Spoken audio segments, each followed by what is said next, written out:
Mr. Math here. Thanks for watching my videos. Be sure to like and subscribe, and remember to click the bell icon to be notified of updates.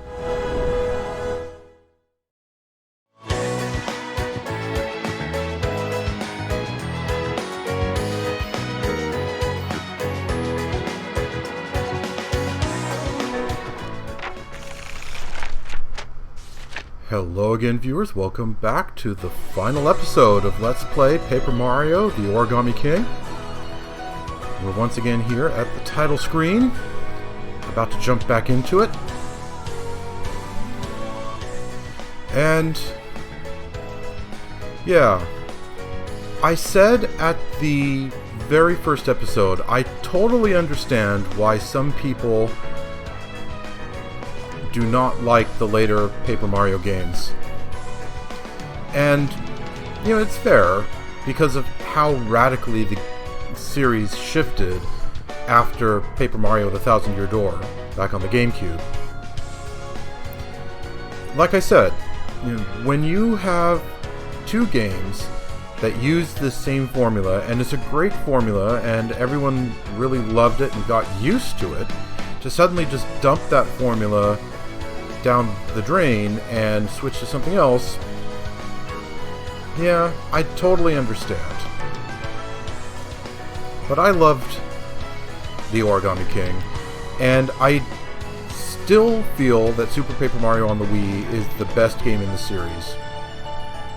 And I even enjoyed Sticker Star on the 3DS and Color Splash on the Wii U. You know, they weren't as good, I'll agree with that much, but I still really enjoyed them. And obviously I really enjoyed this game too. I'd say this is easily on par with the first two games. It's a worthy successor. And yeah, I just really enjoy it.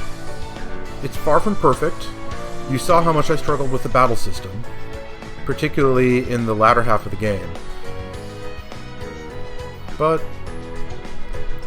you know, nothing's perfect, and that doesn't hurt my overall enjoyment of this game. So yeah, I really like the Origami King.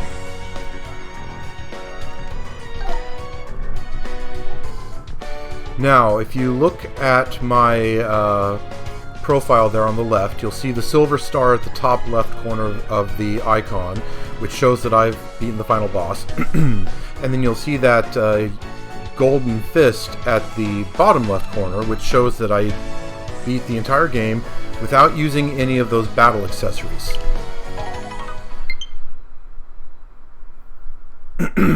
Boy, I'm all congested. Do-da-dee-da. You've earned the Origami Aficionado Trophy.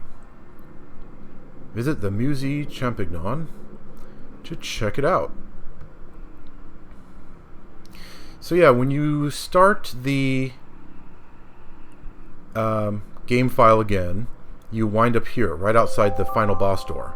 Ah, here we go, another announcement. Do-da-dee-da. A new gallery has opened at the Musée Champignon. We're going to have to go check that out. So yeah, we're right here outside the final boss door with an addition. Has there always been a pipe here? I wonder if it's connected somewhere outside. Yeah, so do-da-dee-da. You've earned the Sound Disc Collector Trophy. Visit the Musée Champignon to check it out. Yeah, that means I have the entire soundtrack in the museum music room. And I believe throughout this entire Let's Play, I've been into that room only once, just to show you guys what it looks like. We'll be spending a bit more time in there in this episode. But while we're here in this quiet room with no background music, I want to take some time to reflect. First of all, just a quick note that these right here, the Heart Plus accessories, Guard plus accessories, and Time plus accessories are what that achievement means when it says you beat the game without using any battle accessories. These battle accessories right here. I never used any of them. So that's how I got that achievement. And I wanted to note that, by the way, this isn't important. I'm just putting it on this window because I haven't looked at it very often. I wanted to note one of the things about this game that I do consider a legitimate criticism is the fact that the toads are all completely generic. One thing you gotta give the first two games in the Paper Mario series is that they used the toads to really great effect to make them look like an actual race of individuals rather than just a mass of clones. You had toads who had different outfits and different ages and different genders even and different professions. And ever since, let's see, in Super Paper Mario, there really weren't any toads to speak of. Maybe in one scene near the beginning of the game, but otherwise, not really. And definitely since at least Sticker Star on the 3DS, the toads have all been completely generic. They haven't been individuals, they've just been a mass of clones. And we don't really have an explanation for why, but there was something mentioned in an interview by a Japanese magazine, interviewed someone in the Paper Mario team, I think the executive producer or something like that, where he said that making toads more individualistic, quote, was impossible, unquote. And that was from a rather rough translation of the interview. But the way he said it made it sound like it was some kind of order from on high that they were no longer allowed to differentiate the toads. They just had to keep them generic. And it's more than just the toads, by the way. It's also all of the other races. In the first two games, there were individualized Goombas, and there were individualized Koopas, and there were individualized Bob-ombs, and so on and so forth. All of the races in Paper Mario just got a bit more generic and less interesting from at least Sticker Star onward. And yeah, that's kind of boring. It does make this world and the people in this world feel less real. And that's an unfortunate change, in my opinion. And I really wish I understood why. Maybe it's some kind of trademark thing where the Nintendo higher-ups have decided that they have to be very solid with their branding. And so everything has to be in one particular way in order to look more Nintendo-y. Maybe. I could understand that, but I think it's an overreaction at best. But whatever the reason, though, yeah, that's a legitimate criticism of the Paper Mario series after the first two games. How everything has become a lot more generic and less interesting, at least when it comes to the people who we're dealing with.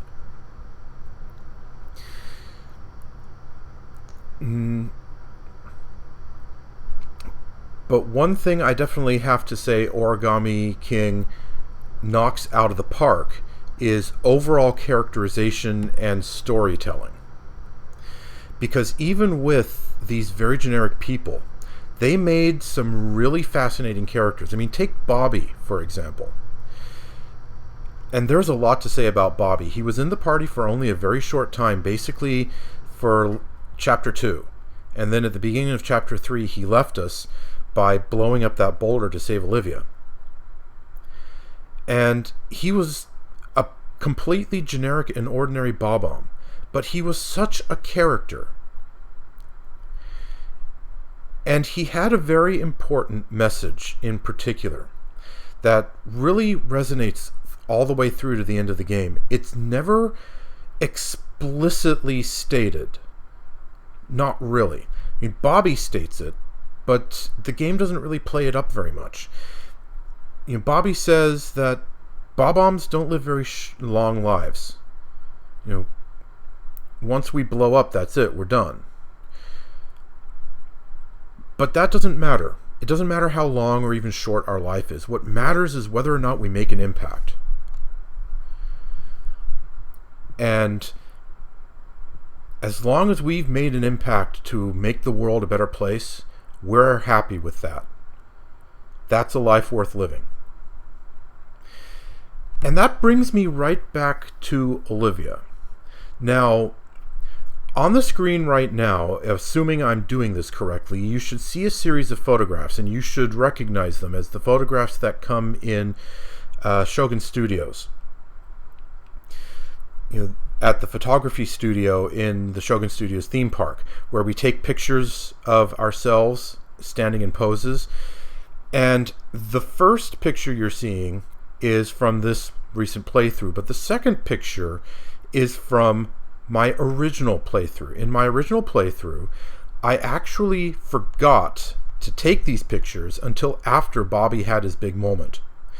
And you'll see that when we take these pictures, Bobby's still there, but as sort of a shadow, a memory. And when I came back to this game afterwards and played it again and got the photos before Bobby left us, that was a huge wow moment when I realized what the game was going for there. What the game is saying is that your life is measured by the memories you leave behind. It doesn't matter how long or how short it was. What matters is how you lived it. It's what you make of your life that's truly important. And coming back to the end with Olivia, last episode I said that I wondered if Olivia knew what she was doing when she made that wish, if she knew that it was going to end her life to wish that all of her brother's origami be undone. And I think that she did know. I don't have any proof of that, but if you were paying attention, right before she did that, she gave a significant look at Mario. And then she turned back around and made her wish. And I think that was her way of maybe trying to psych herself up for what she knew she had to do, or just an attempt to say goodbye. But whatever the case, I think she knew that by wishing all of Ollie's origami to be undone, she was undoing herself also. Which goes right along with what Bobby did before. The measure of your life is not how long or short it is, it's how you choose to live it. Olivia chose to live her life helping people, befriending people, and ultimately sacrificing herself to save the world. Which is what Bobby did way back at the start of Chapter 3. It was a brilliant bit of foreshadowing, all the more so because the game hasn't really played it up. It's something that you have to think about and realize for yourself. And that alone makes this game a completely worthy successor to the first two.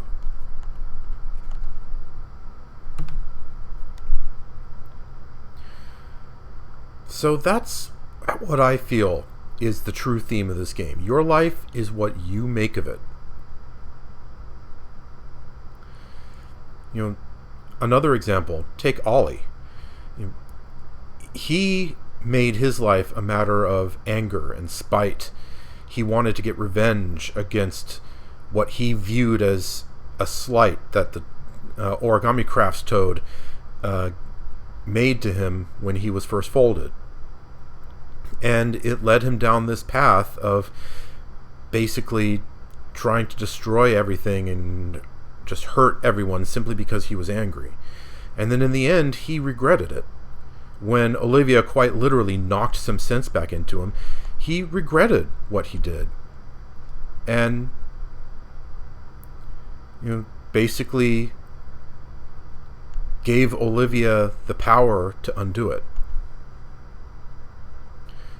His life was wasted in hatred and desire for revenge because that's what he did with it.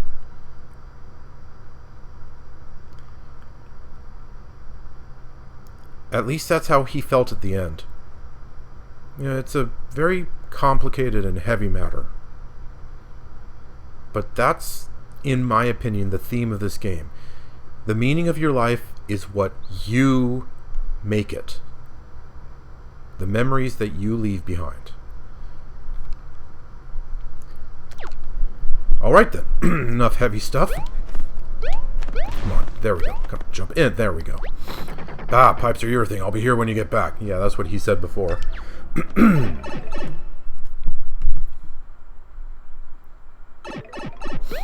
Brings us right back to the beginning. And we can go into this pipe here.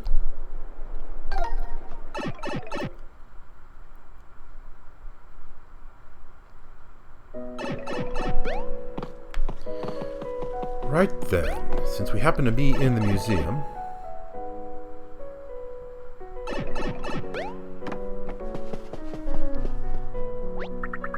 great news, Mario! I've received one or more of your trophies. The question mark blockhead. The Origami Aficionado. The Sound Disc Collector.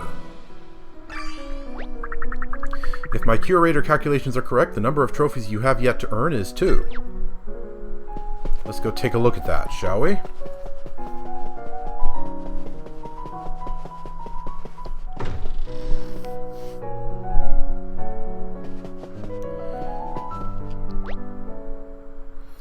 Alright, so there's a few in here.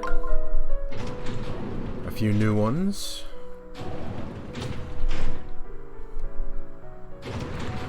Let's see here. I've already viewed all of these. Already viewed all of these. Now there's some new ones. Luigi's cart. Luigi's classic green cart. Here shown equipped with optional hang glider. Step on it, Luigi. The bullet bill. Lustrous black clenched fists bursting with energy. Once one of these targets you, there is no escape. Except jumping on it. Though, depending on which game you're talking about, sometimes not even then. I guess you could blast him with fireballs. Well, anyway, there's a number of things you could do. Paper Plane Squadron. A set of planes dispatched by King Ollie to shoot down Bowser's airship. Show him who really rules the skies. Well, we made a good accounting for ourselves, and we ended up reaching our goal, so yeah, I'd say we did that well enough. Paper Macho Crater Crashers. Paper Macho soldiers who dropped into Hotfoot Crater. They're tough, so do your best to stay cool under pressure. Lots of puns there. Paper Mistake Buzzy Beetle. This horrific creation was made from the faces of Bowser's minions, and each face still speaks, so it's really chatty. Origami Castle. An evil, but admittedly pretty cool, folded version of Princess Peach's castle, created by King Ollie. Okay, so there's 2 more here. Found somewhere in Toad Town. Found somewhere in Toad Town. And there's still 2 more here. So that means there's 4 more, huh?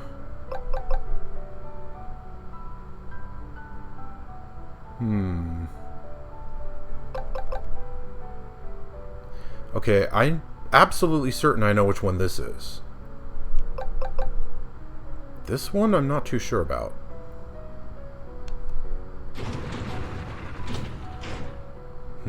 Yeah, not too sure. But all 4 of them are found in Toad Town, and I only know for sure about 2 of them. Huh. I underestimated how many were left. That's kind of irritating. Alright, now these... Okay, complete the art gallery collection. That's easy. Get every collectible treasure. That's going to be the challenge, because I thought there were only 2 left. There's actually 4, and I only know for sure where 2 of them are. Origami aficionado. When it comes to origami, you've seen it all, and fought it all, and flattened it all. Enjoy your trophy. It's not origami.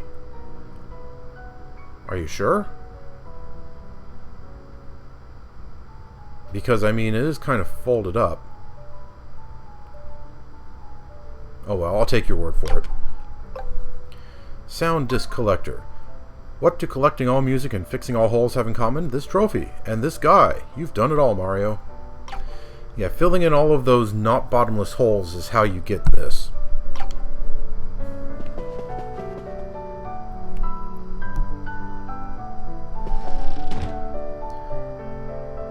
Wait a second, why is the light still lit? Have I not viewed everything?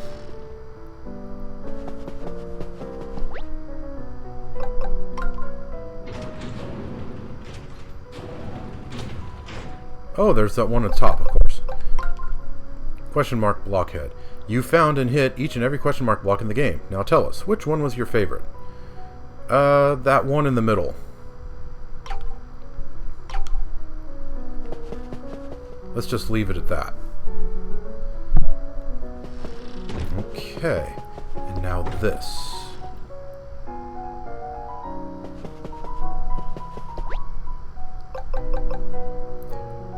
Origami Castle, King Ali of Elemental Forms, and Special.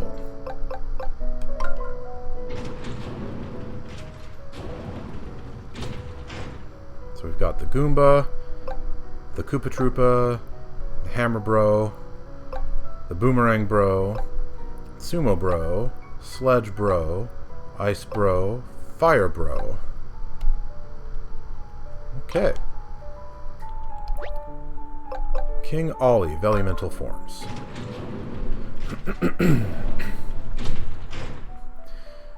Earth Elemental.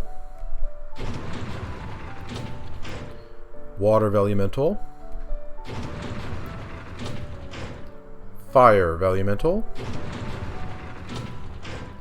And Ice Elemental. I believe we didn't actually see the Water Elemental's form during the fight. We only saw the other 3. But it still gives it to us. That's very kind of the game. So that means we can't miss it.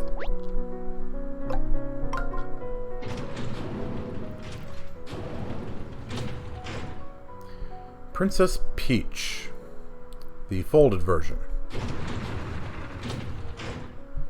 Folded Bowser and big old King Ali.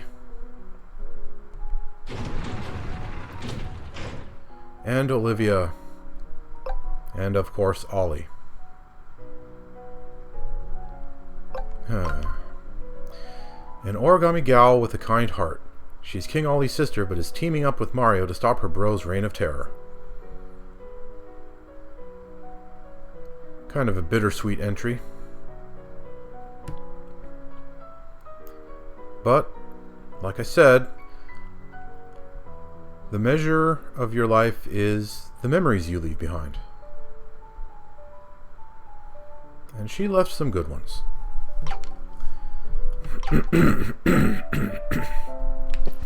Wow, I'm all congested right now.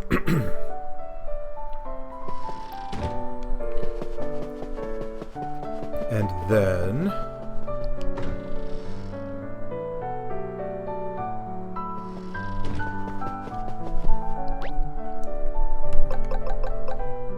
the Origami Castle and characters.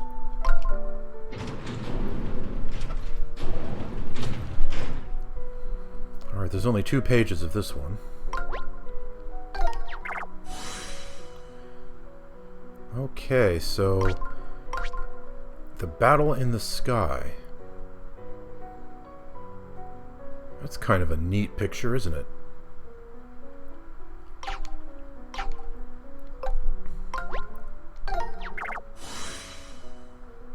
And Hotfoot Crater.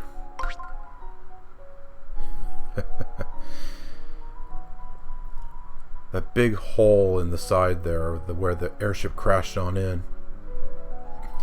Yeah, that's kind of neat. You know, they don't disguise the fact that it's papercraft. But it still works.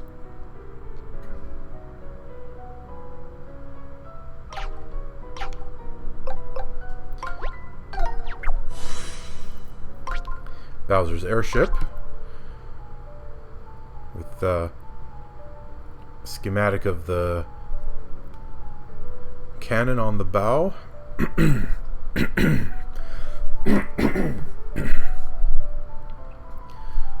Several different views and how the gun loads itself by a bob-omb just jumping in.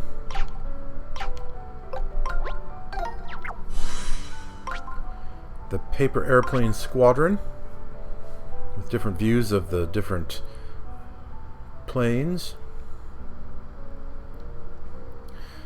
And now that I take a close look at it, the one at the bottom right very strongly resembles a Star Destroyer from Star Wars. I wonder if that was deliberate.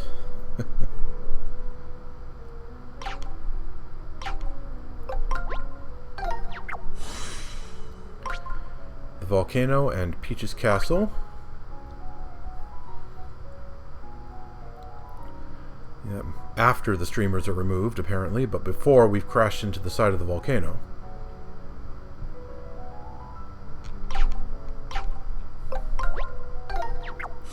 And the Hotfoot crater layout.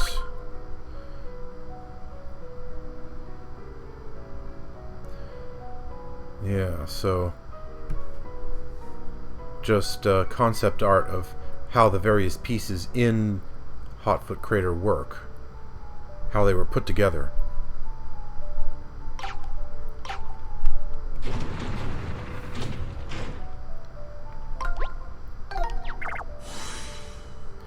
The Origami castle.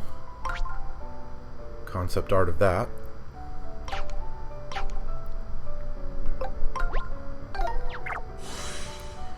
Origami castle ideas. Yeah, a few different pieces of concept art.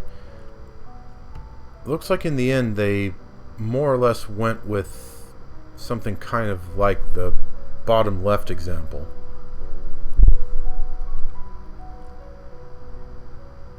At least when it comes to colors and overall design.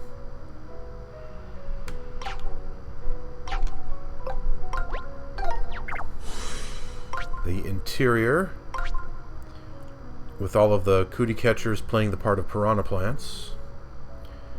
Yeah, the top is a lot more colorful. We got something more like what was on the bottom, with the fewer colors, the wider glow,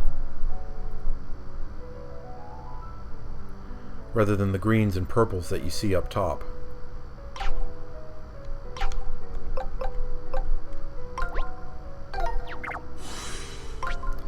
Origami castle layout. So it shows one of those staircases that happened in the middle of certain areas. Basically linked two different areas of the castle together. Then it had the thrones at the top and the shelves where he was putting all his origami cranes and yeah, just throne room stuff.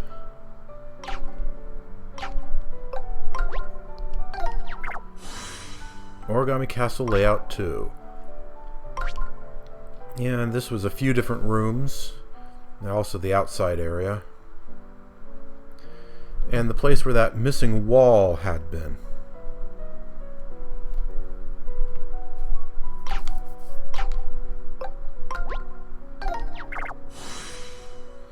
And the throne room itself. With the thrones and all the cranes and everything.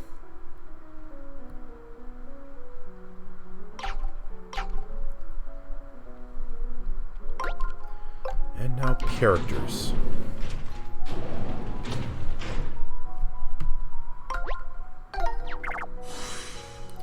Origami concepts.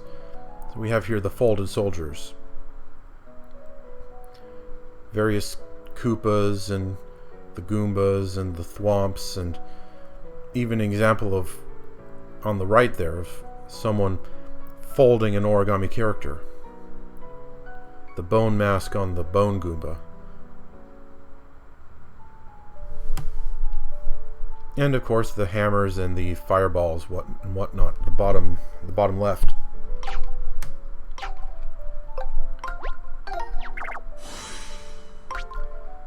And concept art of the origami characters. Peach in this bottom middle looks a lot different here than she came out in the game.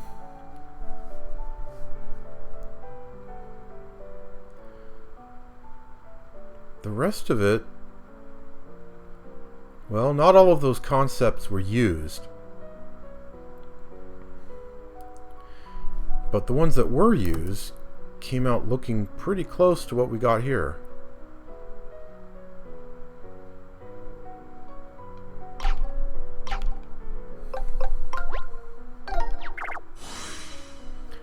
Origami mechanics. Huh. That's interesting.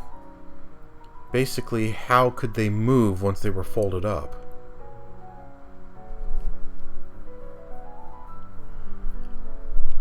In particular, the side stepper at the top left there, the way they're sort of checking the angles on the claw and whatnot. That's kind of an interesting concept.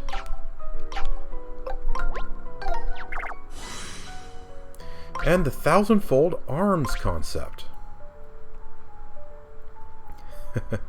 They had a picture of Mario's actual arm and hand to compare it to what came out when he used the thousand-fold arms.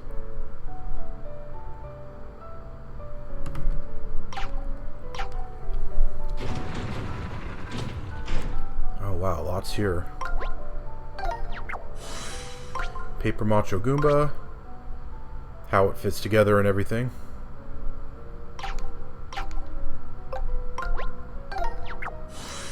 Paper Macho Piranha Plant. Same thing, you know, how it all fits together and whatnot.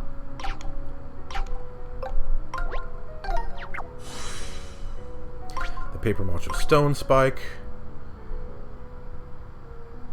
Yeah.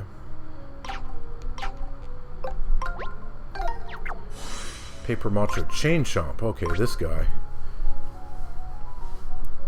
The first time I played the game, I was actually somewhat surprised that this didn't turn out to be a real boss fight. We just ran from him and eventually lured him into flinging himself off the side of Shangri Spa, where presumably he crashed into the ocean or something and perished that way.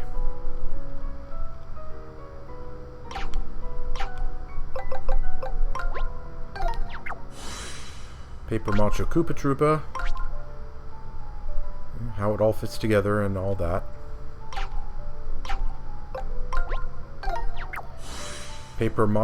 Mega Paper Macho Pokey. That was a fun battle. I really enjoyed it. In fact, all of the Paper Macho bosses, all three of them, they made for a nice change compared to the turn-based stuff. The Paper Macho Boo, we only saw that once, and it wasn't really a boss battle.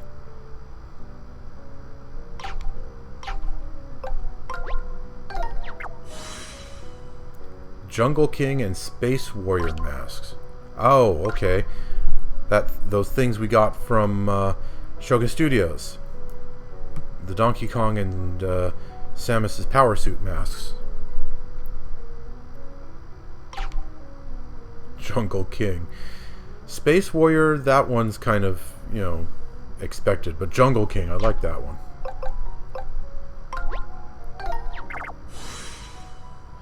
The Paper Macho Gooper Blooper, yeah. That was a fun battle also. Yeah, these Paper Macho bosses just made for a nice change compared to the turn-based stuff.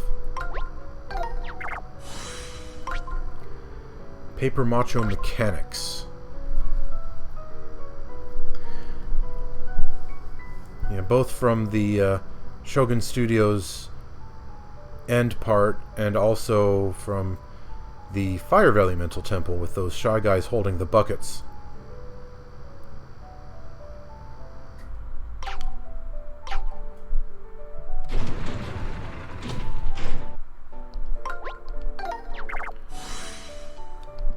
The Earth Elemental. No, there was a concept that went through some changes. The top left, you had him looking all wise with that thin and drooping mustache thingy. And then the bottom right, you had him throwing off smoke, purple smoke from evil fire.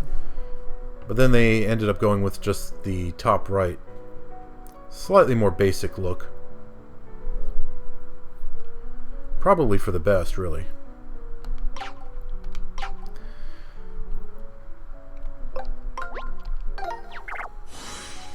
Fire Elemental.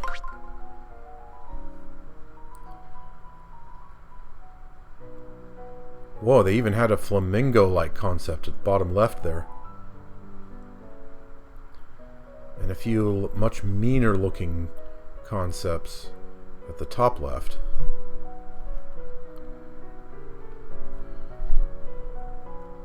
Top right is what they went with, though. Water Elemental? Yep, sure enough.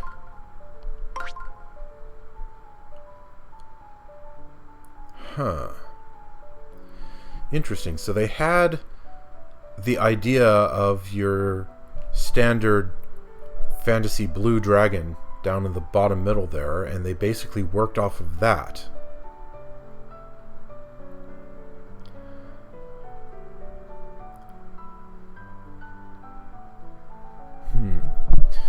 I'm seeing a pattern here.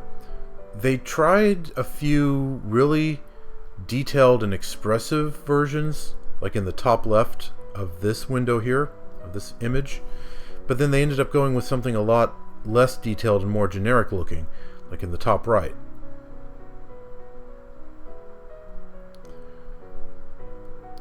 Maybe they had this idea where the Elementals were actual characters, people with lines of dialogue, and then they ended up cutting that for one reason or another, and just made the Elementals, monsters, basically.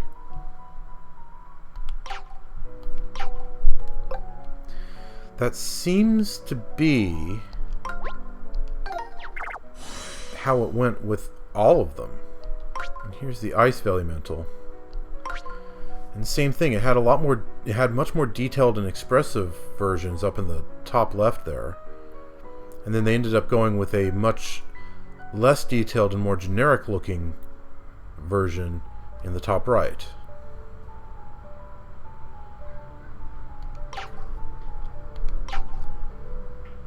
I wonder how that worked. Is that a sign of cut content? Okay, how many points do I have left? I have 16, 12. I have exactly enough. Okay, I figured I would. Oh, King Ali and Olivia.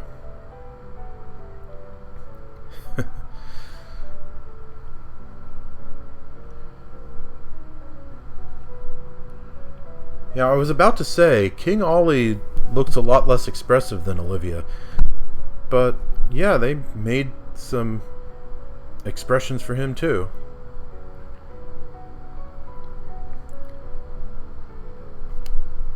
They have both siblings have the angry expression and the sad expression and the surprise expression and the happy waving expression. And then Olivia has that hammer transformation.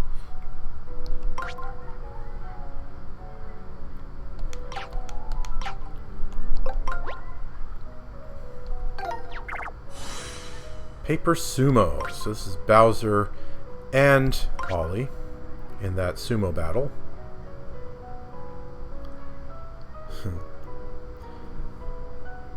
They had a bit of Bowser concept art on the right there, but otherwise they're just showing us the final product for both of them.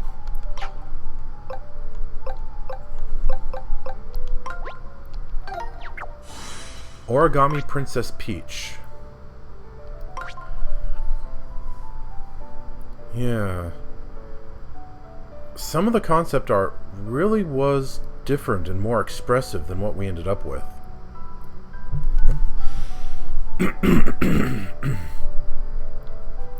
And then some of it, like in the top right and the bottom left, was actually a lot more simplified and less expressive. That's interesting. We ended up with the one in the bottom right corner there.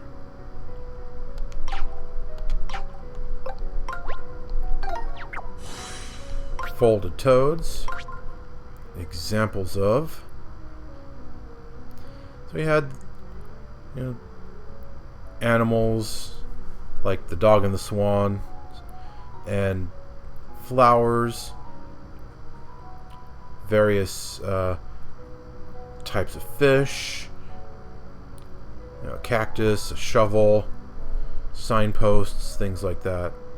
Lots of different origamis made of toads.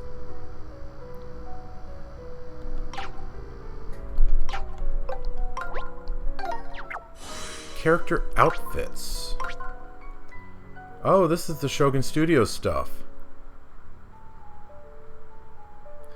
Yeah. They didn't go with all of this, but you know, they had concept art for lots of different outfits, especially for Mario and Olivia posing during those photographs. And they had lots of different costumes for the park goers, for the Goombas and the Koopas. That's pretty neat.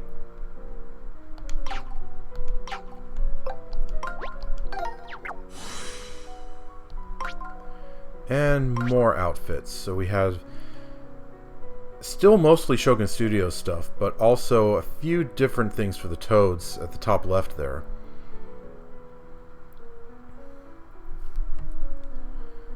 Yeah. Oh, and there's Bobby's stuff in the bottom left. Some ghost images. Huh, now that hits hard.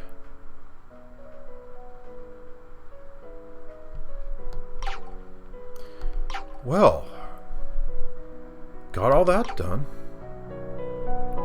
That should give me another trophy. Yep, there we go. Do-da-dee-da. You've earned the Art Collector Trophy.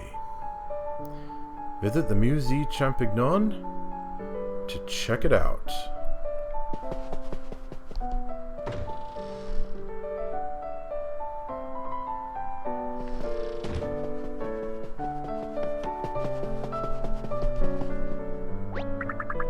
Okay, one or more trophies. Art Collector. Only one to go. And it's the one for getting all of the collectibles, the collectible treasures here and here.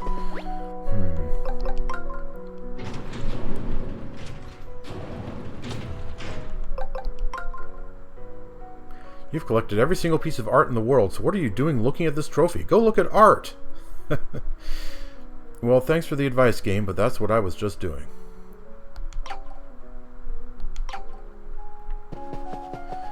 Okay, I'm going to have to go look this up, because like I said, there's 4 left, and I thought there was only 2, and I know where those 2 are, but I don't know where the other 2 are. Let's take one last look at this. Okay, so it's the 12th and the 15th in the first shelf. And I'm pretty sure I know where number 12 is. In fact, I'm absolutely sure I know where number 12 is. But the rest, I'm just not sure. I mean, I don't know for sure which one I'm missing is the thing.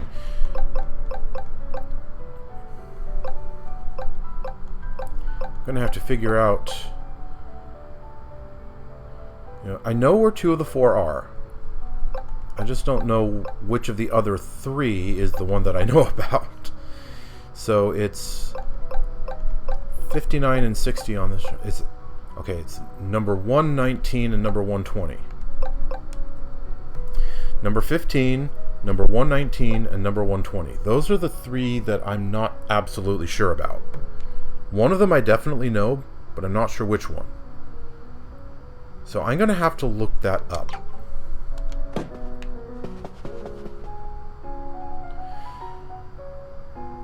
So, give me a moment, viewers. I will be right back. Okay, viewers, after a quick check, I've discovered that the other 2 are basically just sitting out there waiting to be grabbed. No biggie, actually. And the most complicated one to get is going to be one of the 2 I already knew about. Let's get that one first. Might remember there was still one boss left in the Bossatronic that we couldn't fight yet because it was still question mark, question mark, question mark.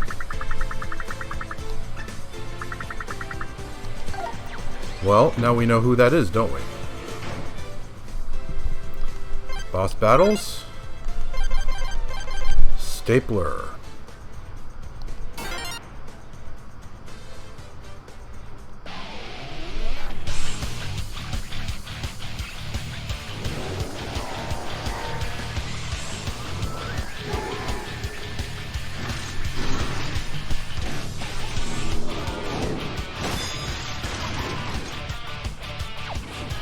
Nerfing me slightly. I had 200 HP. That's kind of not fair.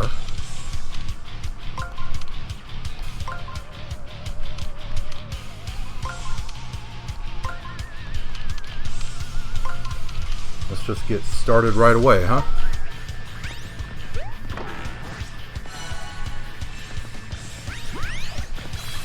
And let's use regular boots rather than the legendary boots. You know, just to make sure that I don't waste the good ones when I don't need to. All I'm doing right now is just getting the staples to come out.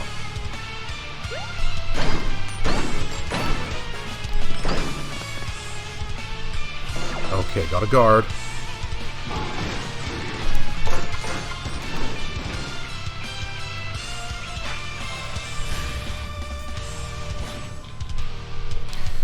Now, I remember the tip said when you attack from further away...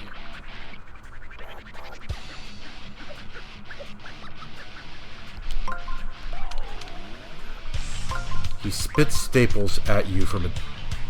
Oh, that's bad. Don't want to have that one.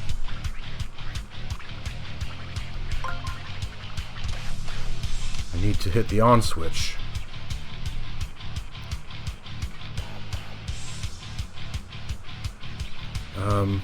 Blast it. Can I get further away from it?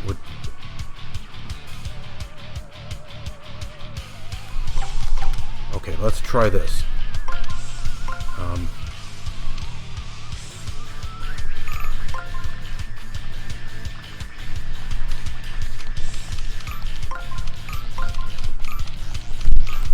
Oh, darn it! I moved it too far.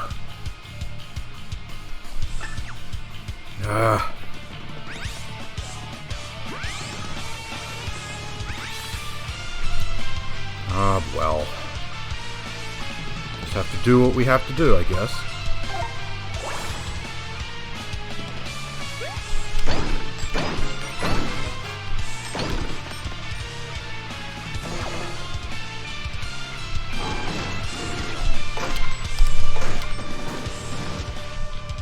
Okay, I got the timing on that one.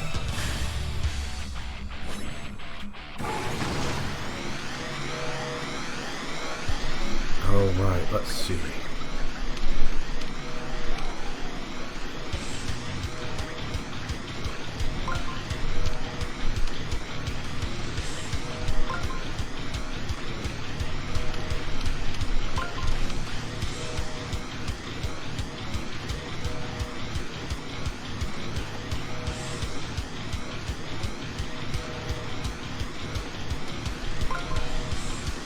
No, I don't think that's right.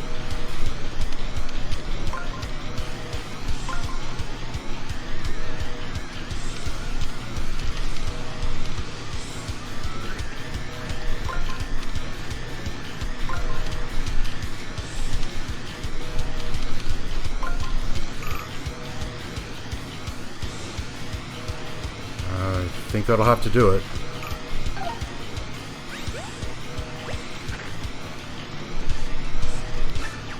Okay.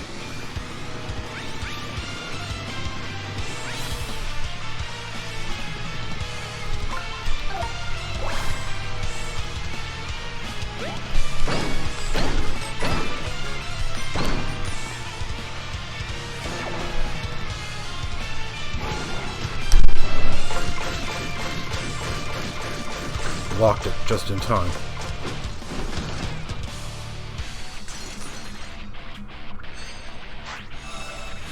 Okay, I gotta use those hearts.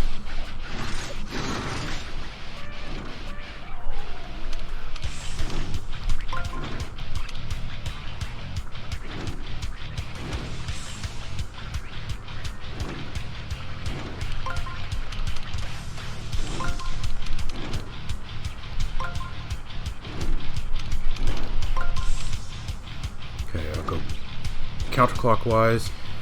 In 1 and keep going counterclockwise. In 2, getting the heart while I'm on my way. And then I'll... Okay, that should do it.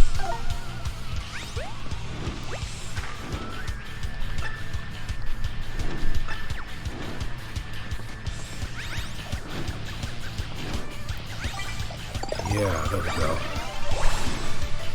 Got back up to full HP.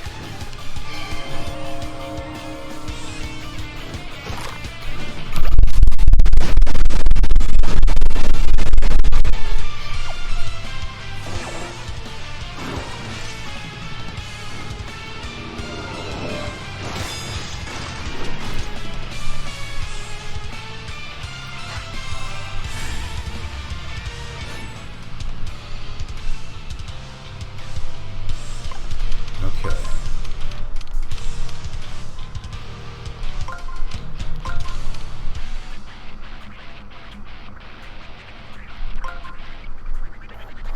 And alright, so I'll just go counterclockwise, get the treasure chest, hit the +1 attack panel, and go straight to that attack panel over there. If I'm at a distance like that, he should be shooting staples at me, which would make him use them up faster.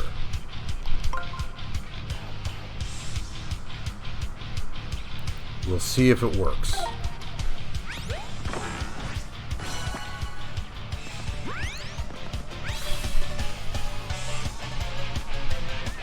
Okay.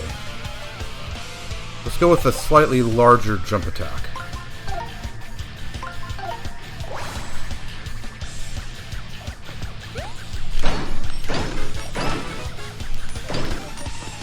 A slightly more powerful one, I meant.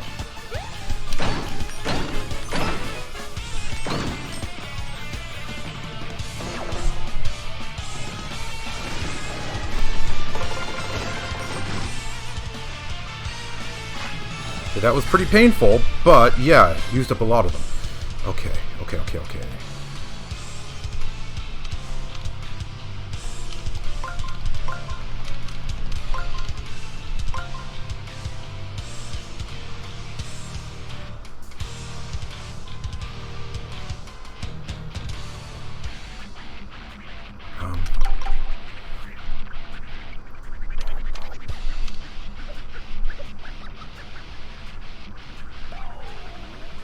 Darn it. This is not going to be very helpful.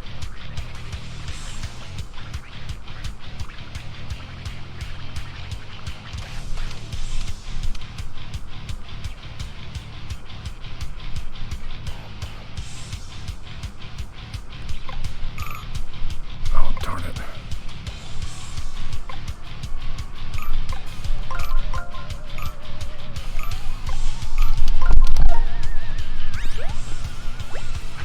Okay, I really hope this works. I did that kind of quickly, and fast action isn't really good for my brain.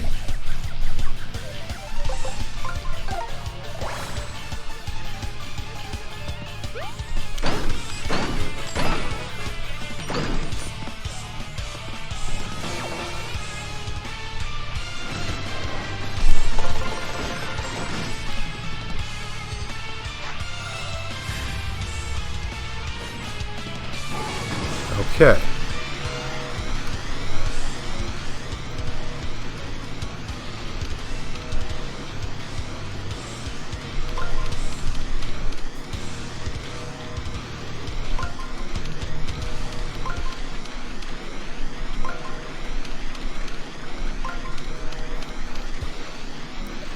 Alright, so I'll go straight up to that attack panel while grabbing that heart.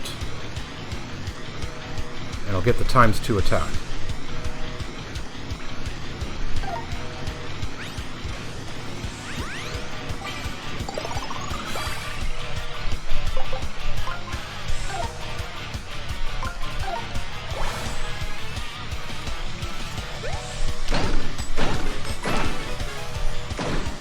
He's out of staples.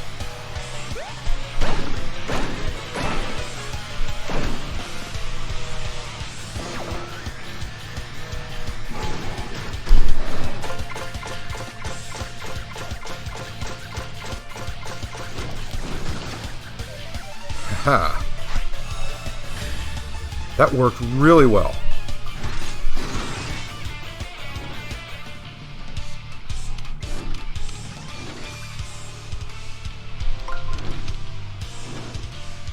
There's no hearts on the board. It's kind of irritating. I wonder, does that ×2 also increase the power of the 1000-fold arms?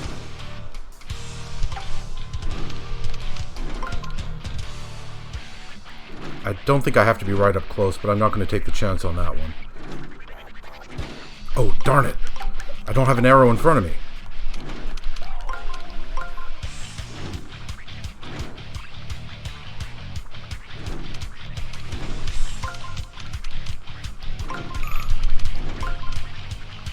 Okay, there we go. That does it.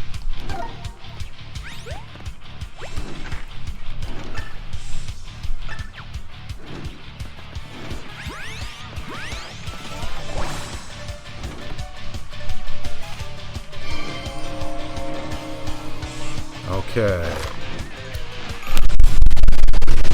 No, it does not increase the attack power on this one. Still only 10 per hit.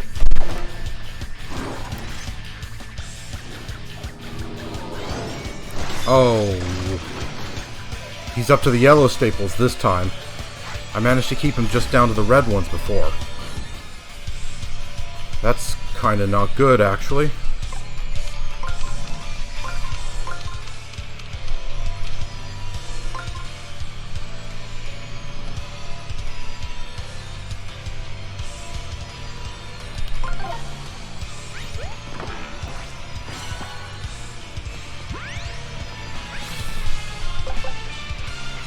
Okay, these are almost broken.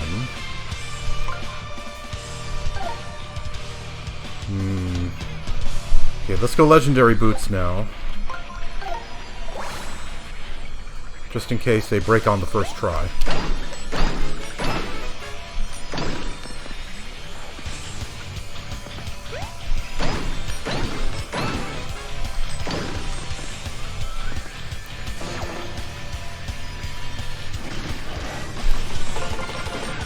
Ouch.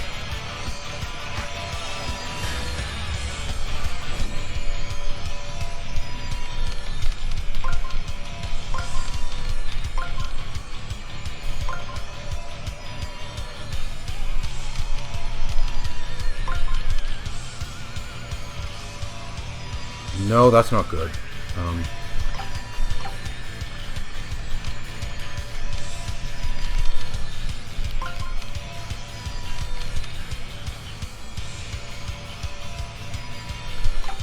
Ah, darn it.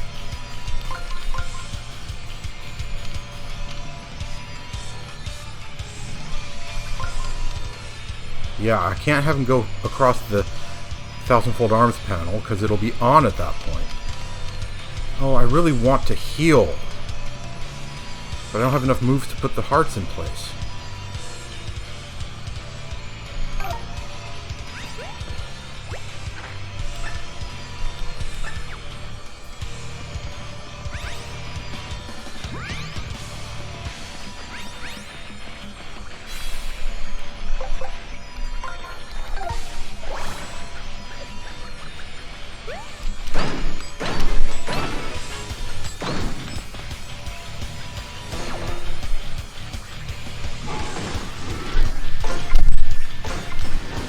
Ouch!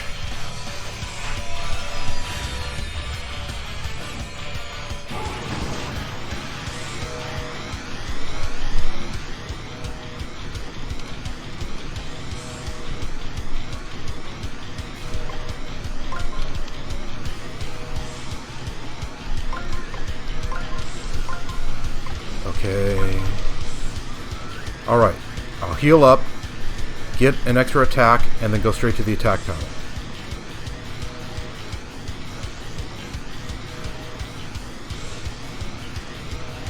Yes.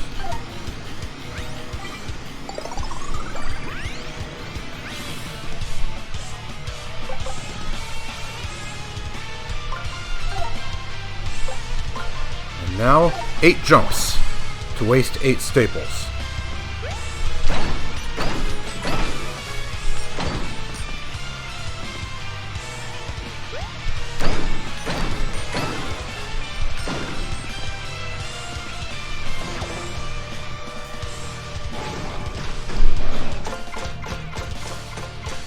And that worked perfectly. He was out of staples. Now I should be able to finish him off.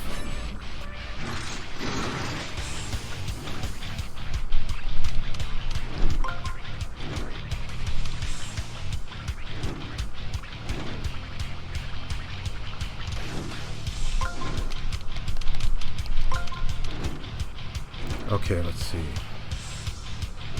Around, clockwise, in 1, clockwise, in 2, clockwise, and then to the panel. And there's nothing in the way. Perfect.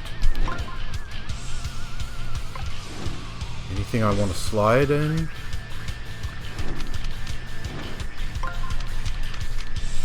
How about that? It won't do anything, but hey, I can pick it up just to, you know, for the sheer sake of it.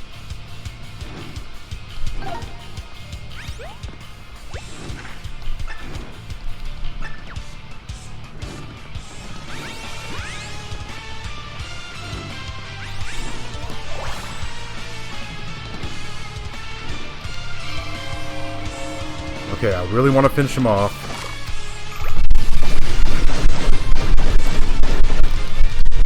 Oh, yeah! There we go. And he actually got up to this golden staples in this one. I kept him down to the red ones in the actual story battle.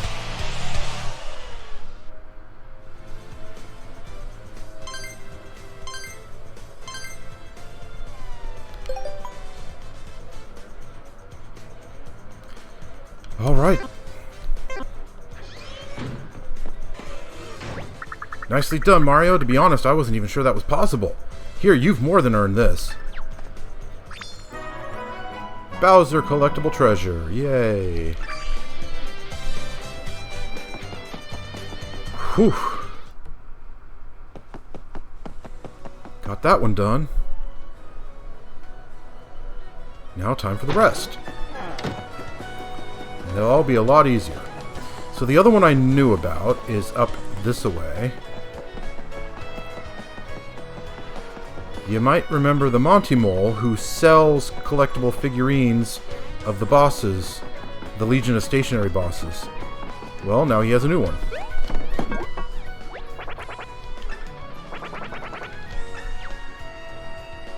Stapler. 498 coins. The Stapler collectible treasure. That's it. I'm out of treasures. Thanks, pal. You've been my best customer. I'll never forget you. Excellent. Now then, let's check something real fast. Okay, I don't need this. Let's put on this.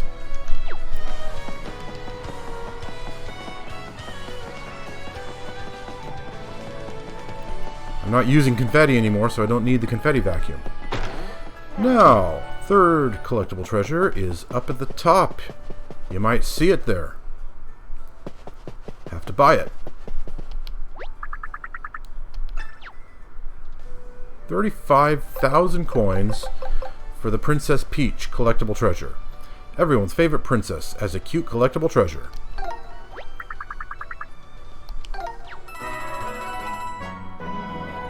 Okay.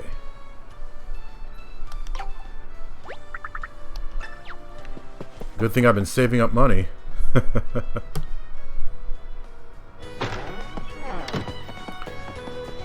And now, what do you have to say? Our luxurious Toad Town bench is just the thing when you need to rest and recover. I tried it. It was great. And look what we have here. There was supposed to be a giant diorama here for the Origami Festival. I hope we can still use it. Oh, but if we don't, maybe I could set it up in my living room and just hope everybody kind of forgets about it. Oh, he isn't talking about this treasure. The Origami Cranes collectible treasure. 100% of Toad Town collectible treasures. And doo-da-dee-da. You've earned the Collectible Collector Trophy. Visit the Musée Champignon to check it out. Let's just let this whole thing scroll off the screen, otherwise it'll keep messing up the view. There we go. Even after we enter the museum.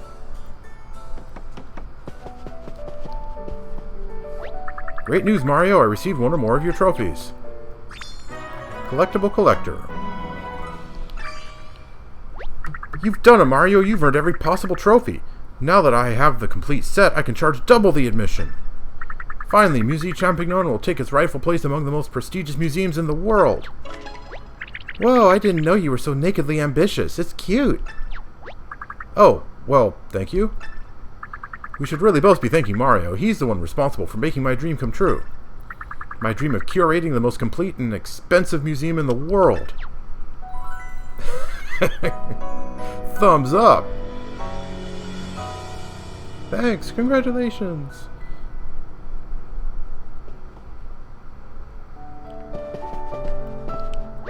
So all that stuff in the museum is from you, right? Wild! You're wondering about this pipe, right? Well, let me explain. Oh, it's you, Mario. You already know. Yeah.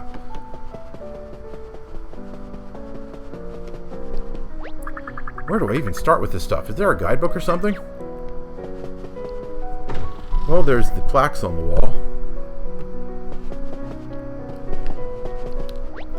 You've really been busy, haven't you? Well, congratulations. You've made our humble collection the very best it can be.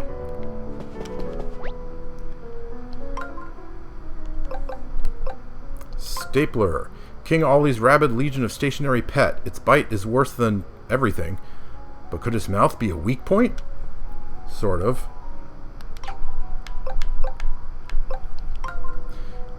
Bowser. King Koopa restored. You didn't think Bowser would just be a tiny face for the entire game, did you?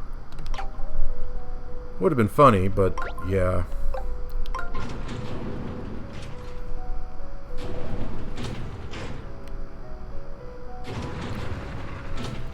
Okay. Princess Peach. She just wanted to host the Origami Festival, but Princess Peach was folded into a dark, edgy shadow of herself. Origami Cranes. Some of the paper cranes King Ollie folded in the hopes of eliminating all paper toads. One of them's colored like him, the other's colored like Olivia. Kind of a bittersweet ending, that one.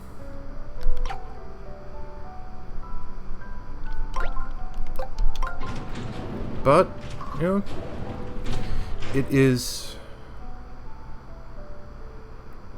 I don't know, what's a good word? Understandable? Appropriate? Yeah, it's appropriate for the larger theme of the game. The Collectible Collector Trophy. You've got deep pockets and plenty of storage space. In other words, you've gotten all possible collectible treasures.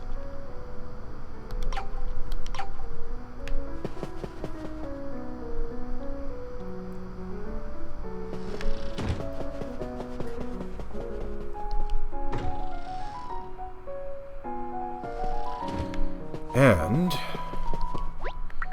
shh. Just close your eyes and listen. Up. No talking. Well, I'll talk all I want, thank you very much. I've been neglecting this room. I came in here once, I'm pretty sure. But yeah, there's all the music in the game now.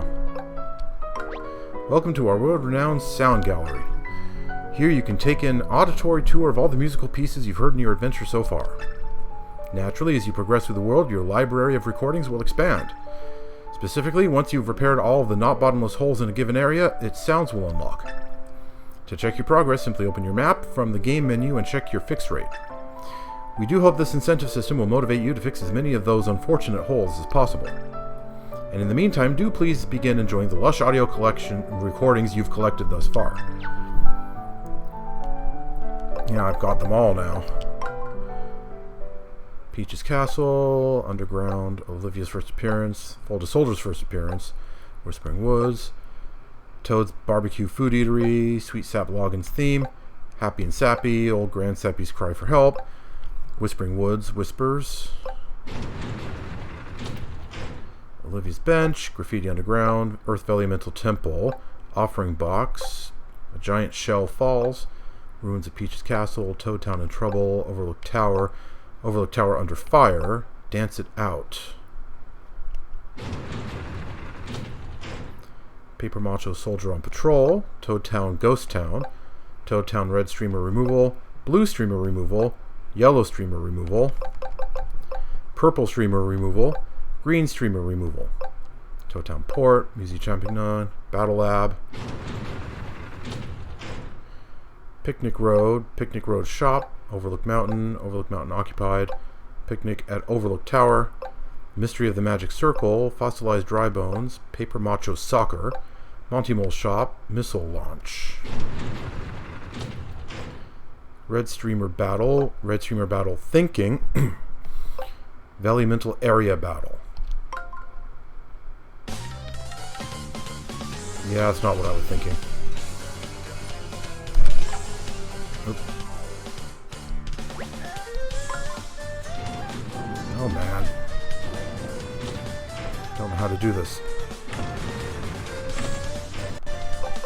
Okay, I push the A button to stop, rather than the cancel button. Area Battle Thinking, Event Battle. Maestro, Missile Maestro, Valley Mental. There we go, this is the one I wanted.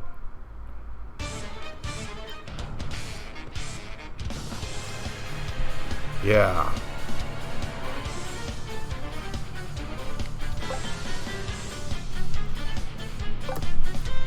I don't know about all of the music, but when it comes to battle themes, this one's my favorite.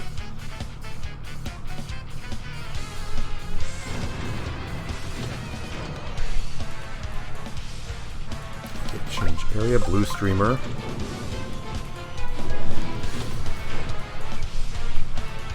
Bob-omb enters, Chestnut Valley, Sleeping Bob-omb, Water Valley Mental Shrine, Eddy River, Exploring Shogun Studios, Autumn Mountain, House of Tricky Ninjas cleared, House of Tricky Ninjas, the end of Eddy River.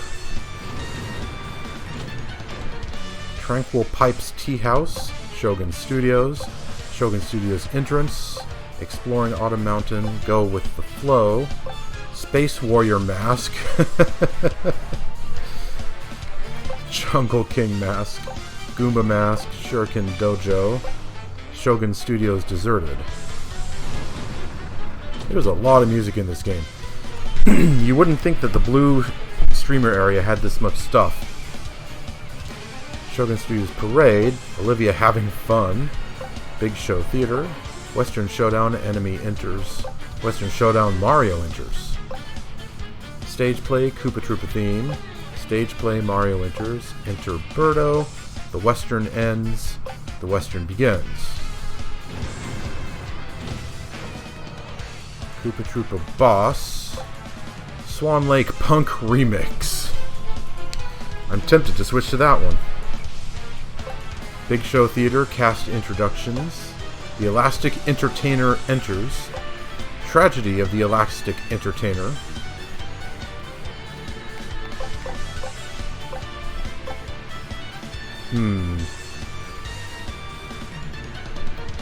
Okay, yeah, let's change the music.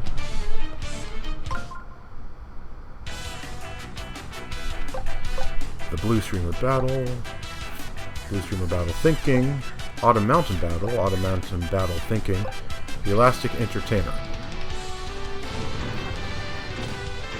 And the Elastic Entertainer Thinking.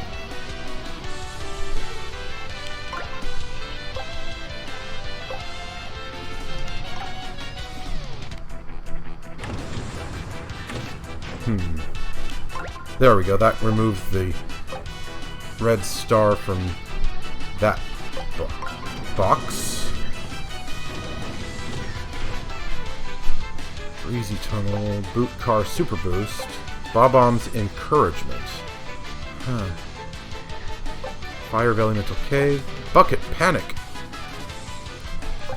Scorching Sandpaper Desert, Bob-Omb's Determination, Sad Olivia, Bob-Omb's Memories, Sweet Paper Valley. My Heart's a Burnin', Paper Macho, Mega Paper Macho Pokey, Shroom City, Sniff City, Sniff City Royal Hotel, Dread in the Temple of Shrooms 2 and 1, Temple of Shrooms, Sniff City Royal Hotel Pool, Hotel Mural. Exploring the Temple of Shrooms, Paper Macho Mummy Goomba, Temple of Shrooms Disco, Heartbeat Skipper, Deep Deep Vibes. Oh, this is the dance music that Hole Punch kept rejecting, I think.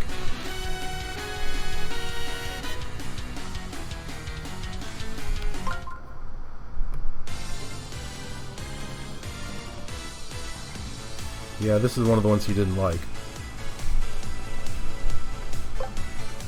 How about this one? Yeah, he didn't like this one either. Max Power.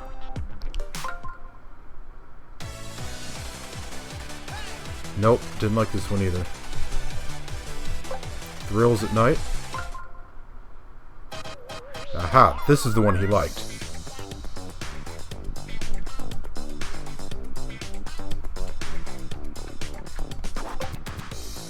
Yellow Streamer Battle, Yellow Streamer Battle Thinking, Disco Devil.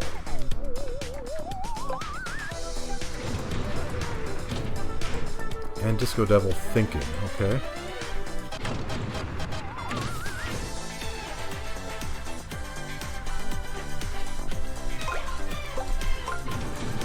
Purple Streamer Area,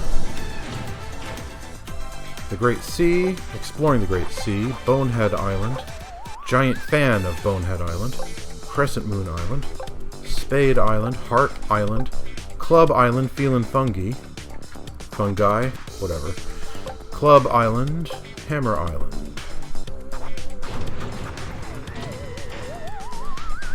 Question Mark Island, Stone Spike on the Hill, Scuffle Island, Origami Workshop, The Fold of Life, Diamond Island, The Princess Peach, Trial of Power, Trial of Wisdom, Final Question, Trial of Wisdom, Diamond Island, Hall of Trials.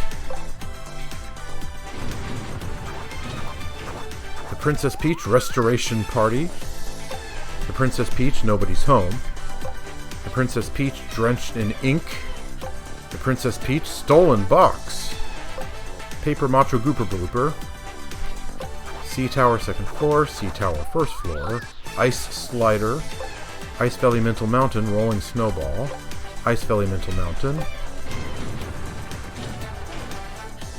Sea Tower, Earth Valley Mental Area, Water Valley Mental Area, Fire Valley Mental Area, Ice Valley Mental Area, Purple Streamer Battle, Thinking, Unsettling Area Battle, Thinking, the Shifty Sticker, Thinking.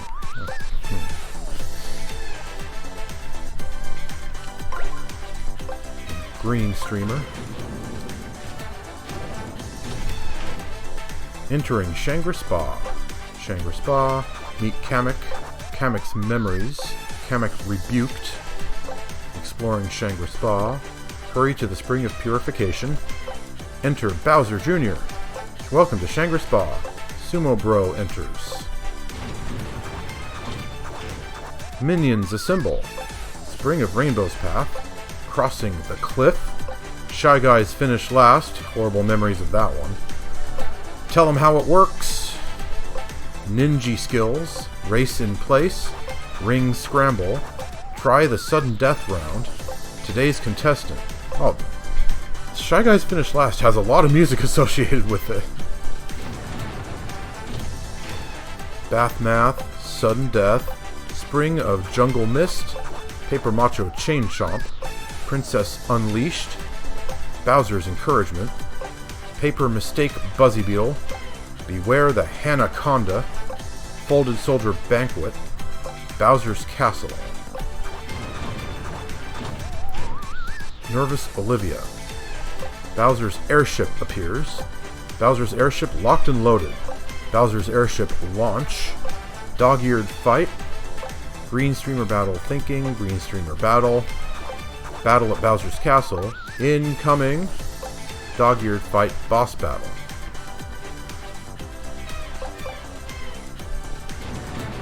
So where's the one for scissors? Boss fight thinking. The dual-bladed duelist. There it is.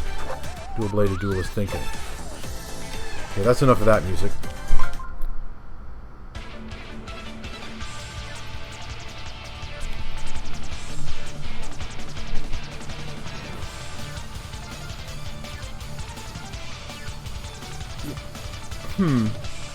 I didn't really pay close attention to it during the battle, but underneath the fast pace, there's a pretty whimsical bit of work there.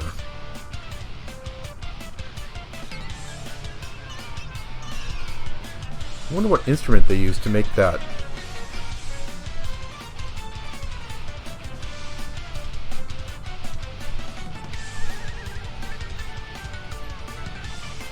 Some kind of synthesizer, I guess.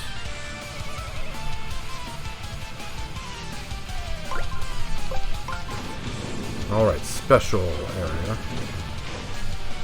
Hotfoot Crater, the Origami Castle, Olivia's Last Bench, King Ollie's Throne Room, Olivia Transforms, Final Battle, King Ollie, Origami Overlord, the Fanged Fastener Thinking, Battle with King Ollie Thinking, Ollie and Mega Bowser on the brink. King Ollie on the brink. Oh, okay. I was so focused on the battle I didn't notice the music changing when I got close to pushing one of them off. Mega King Ollie transformation. Mega Bowser transformation. Olivia's plea. King Ollie's final form. Olivia's final magic circle. The final battle. 1,000-fold arms. King Ollie enters. Luigi enters. Valiamental enters. Legion of Stationary enters. Olivia transforms. Superstar. Streamer removal. Princess Peach's Grand Castle Grand Opening. Max confetti increased. All streamers cleared. So this is all the little extra stuff, as well as the final boss stuff. Okay. Sensor Lab, Toad Radar, Cafe. Heading to Peach's castle with Luigi. Game over. Ending. Staff credits. Paper Mario: The Origami King. Okay, that's the title screen music.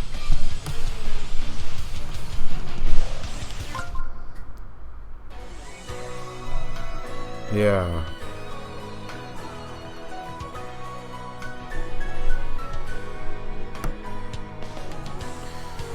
Yeah, it's hard to choose which song in this game I like the most, but this is definitely one of my favorites. The title screen music is just fantastic.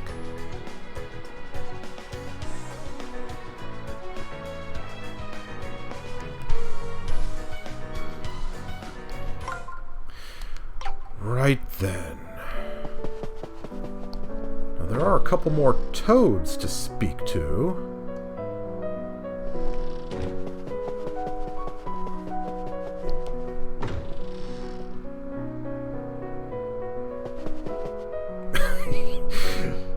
He's shaking in fear at a bunch of framed pictures. I guess that means they're effective representations.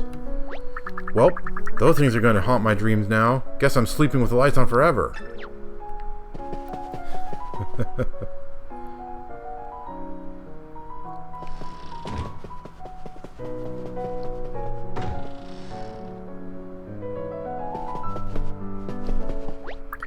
I'll hand it to those origami guys. Sure, they were trying to destroy all toads, but boy can they fold.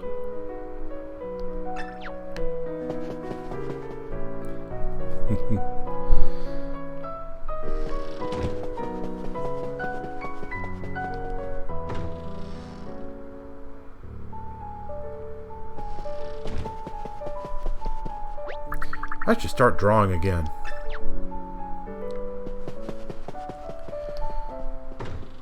Okay, that's the museum for you. Well then, there's really only one thing to do that's left, and that is, once again, go through the final boss fight and see if I get a new achievement now that I've gotten everything. So I'm just going to fast forward here, and I'll see you guys at the end.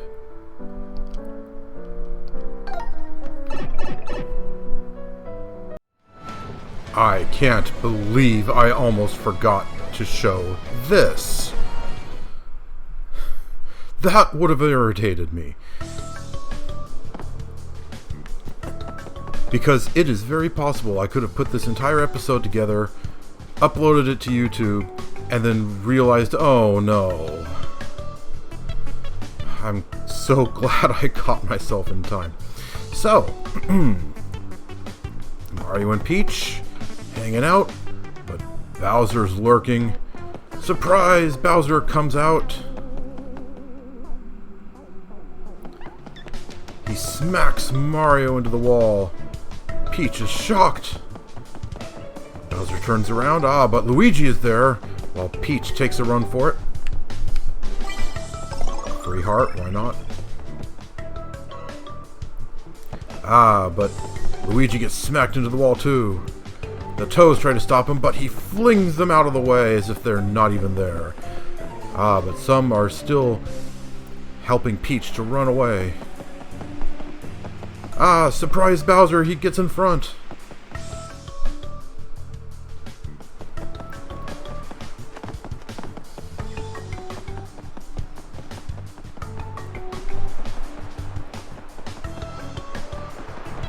Kablam! Ah, the good old umbrella. Gets you every time. Yep, Bowser didn't stand a chance. Sorry, boys. You weren't needed this time.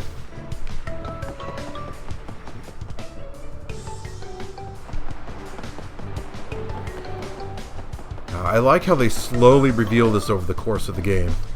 And oh yeah, I would have been so annoyed with myself if I had forgotten this. But now it's time to proceed to the end game and see what happens.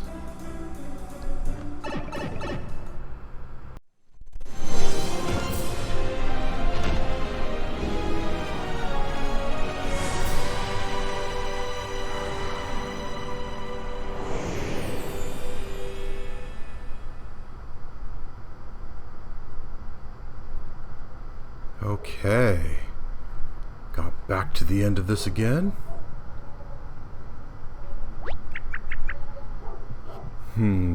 Skip the cutscene or let it go out.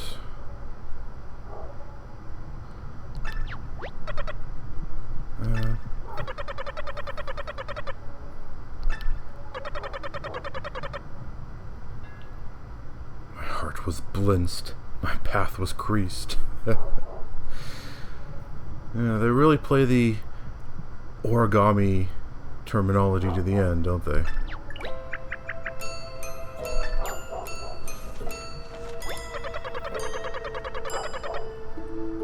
The careless scrawl that Toad marked him with.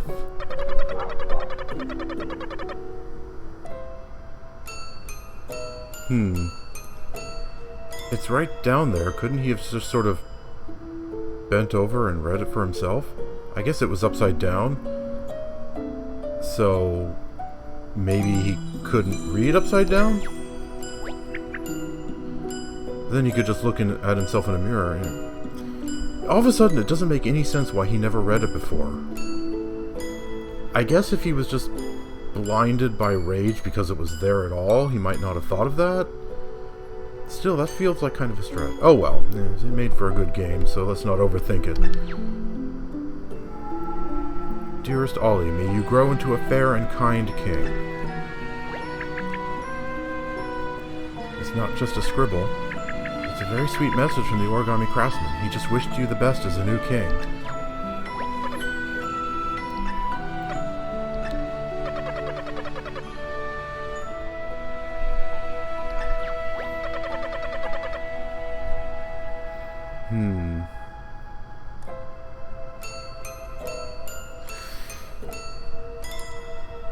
I'm probably overthinking this again, but I really feel kind of meh about how smacking him on the head with a really huge mallet was what brought him back to his senses.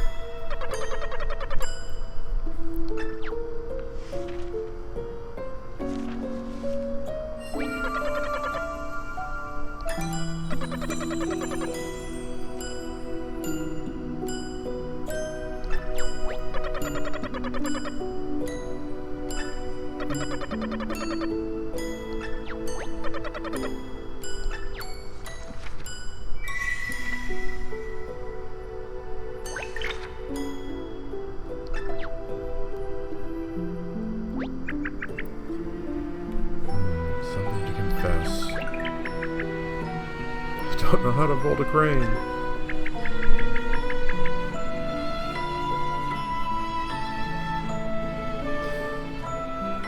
Yeah, I guess it's a skill you have to learn one way or another. I used to know how to do it, but I don't think I could remember.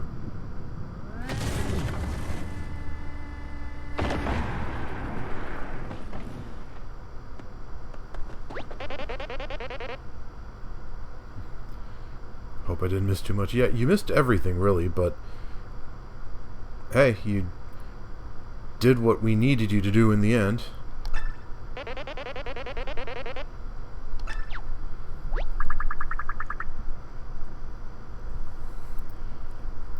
Yeah, the craftsman wasn't so sure he could do it when we spoke to him before.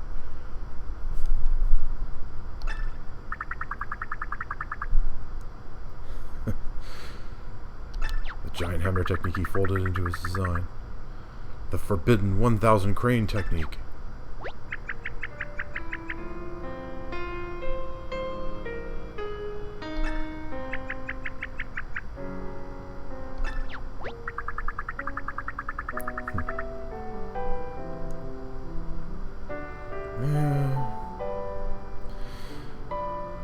I mean, I can see why he's taking responsibility for that, but in the end, all he chose for himself.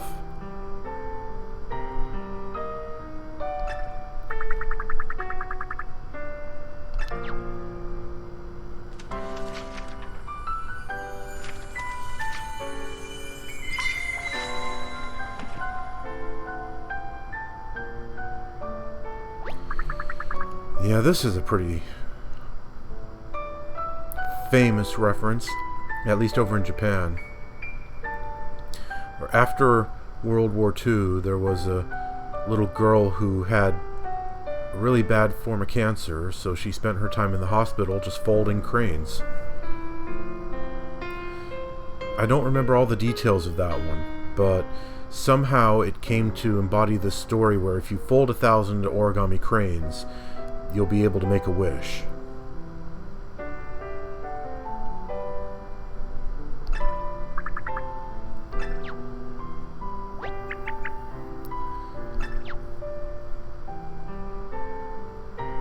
Yeah, there's a significant look she shares with Mario.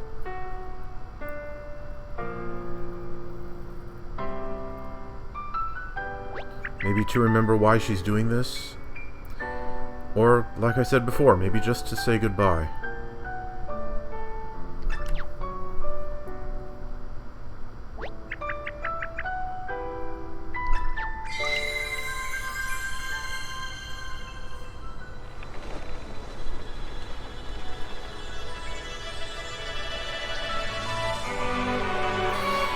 Yeah, and she could have said all the origami he folded except for me, but maybe she just felt like that would be inappropriate. Maybe she felt it was her time to go.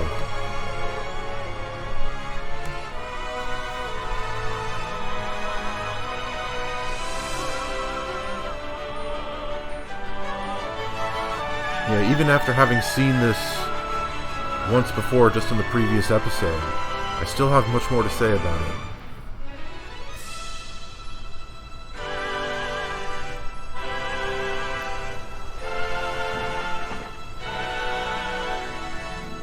And there they go. It's all been undone. Just like she wished.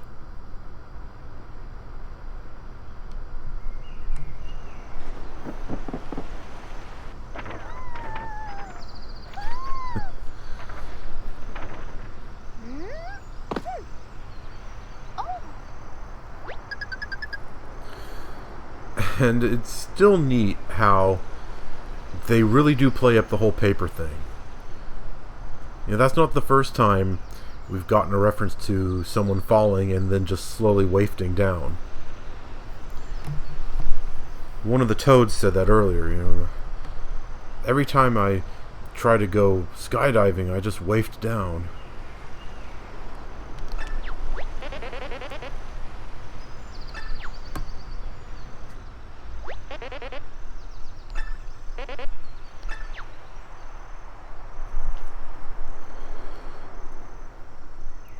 Yeah.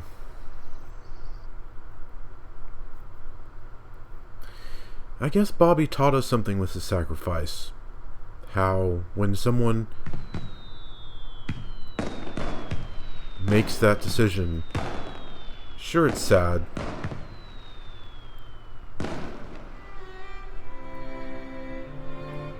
But you can honor them by being happy again.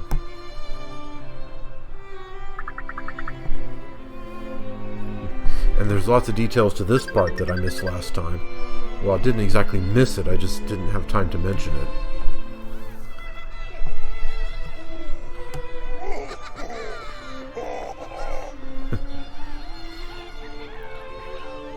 Bowser letting his kid have fun. There's Kamek doing some more groundskeeping. And Koopa's worshipping the Earth Elemental. That's a really neat detail.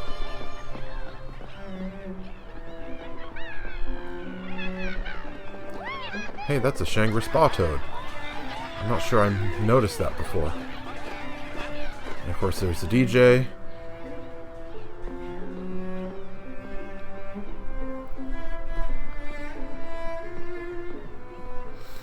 And this is where we found the collectible treasure of the origami cranes.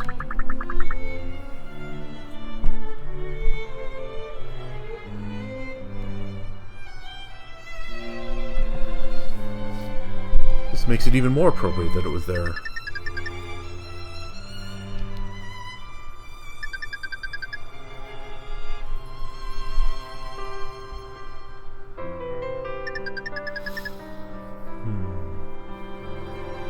with us in spirit, yes.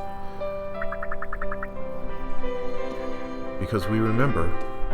We have the memories that she left behind. That's the measure of her life. She saved everyone.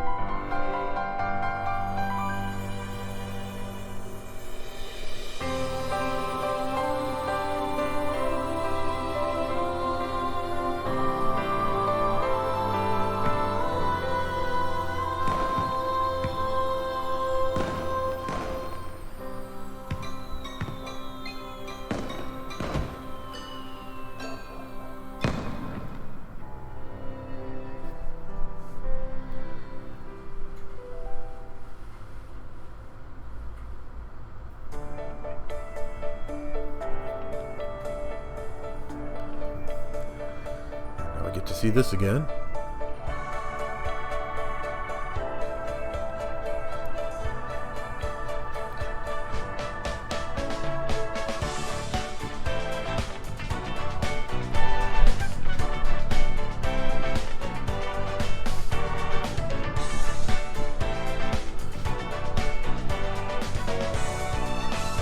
Decorating him with an origami chain.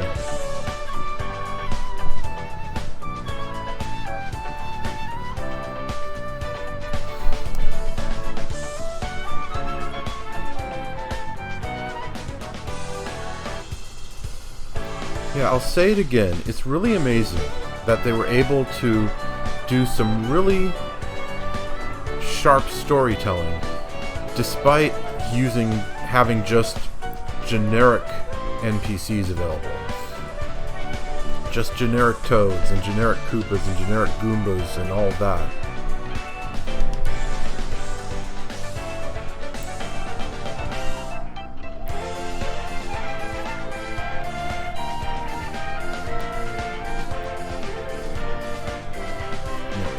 Even given that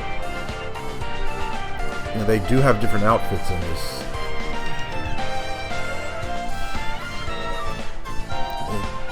it's still just generic Toads. I really do wish that they were able to use more individualized members of these different races. But even within that restriction, they do a pretty good job.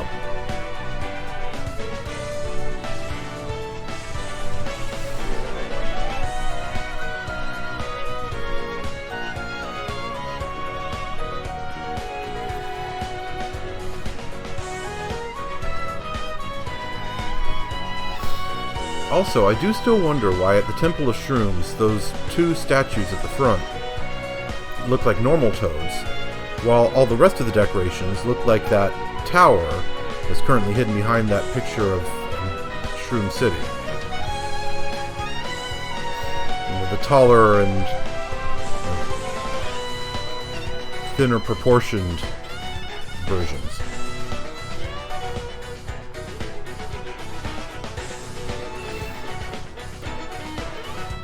And you have the whale out there giving those Toads a fun time, and a huge blooper. That must be the huge blooper that we caught back on Full Moon Island. And I kind of wonder, how did Bowser get back up to Shangri Spa? Did he make a new airship? Or did he climb the Great Sea Tower? And you can see the bottoms of Shangri Spa floating up there. And I think what this picture is saying is that the Legion of Stationery actually belonged to the Origami Craftsman, and somehow Ali managed to bring them alive so that he could use them for his own ends.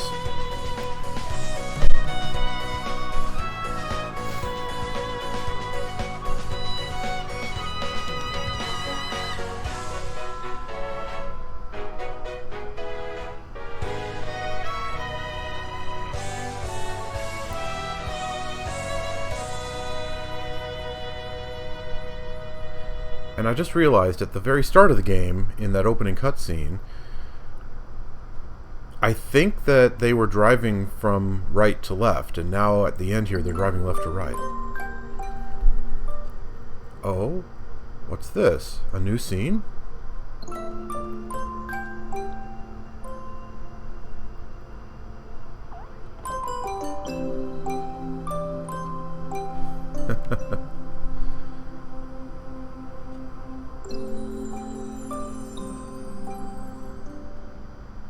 He made new ones. Whoa, that's 100%. Yeah, he made new versions of Olivia and Ali. Not alive this time. He mentioned he wasn't going to use the Fold of Life again.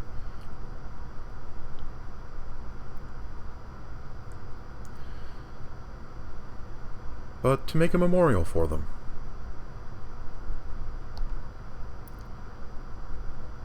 So that's what we get for having 100% completion.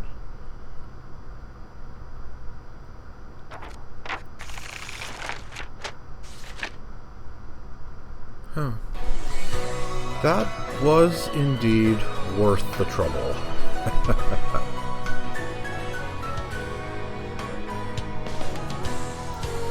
Okay, viewers, thank you very much for watching Let's Play Paper Mario: The Origami King.